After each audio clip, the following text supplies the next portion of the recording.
always the fun, tough question for customers is, how long is this going to take? How long do I have to suffer? How long do I have to endure?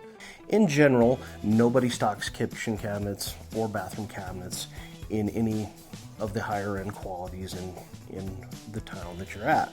So for us, we look at anywhere from 4 weeks to approximately 8 to 10 weeks for cabinets to arrive. Where the timeline really matters to our customer is from the time that we tear out the kitchen, or our contractors tear out the kitchen, to when we put in their new kitchen and get it put back together.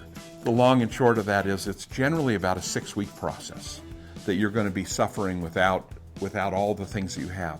We try to set things up for you, so you have a way to survive through the process. And knowledge is power in this. If you know what you're going to deal with, if you know how long it's going to take, it helps you to understand that. For JM Kitchen and Bath, we focus on kitchen cabinets, kitchen countertops, lighting, providing materials for tile, and we stay to that focus.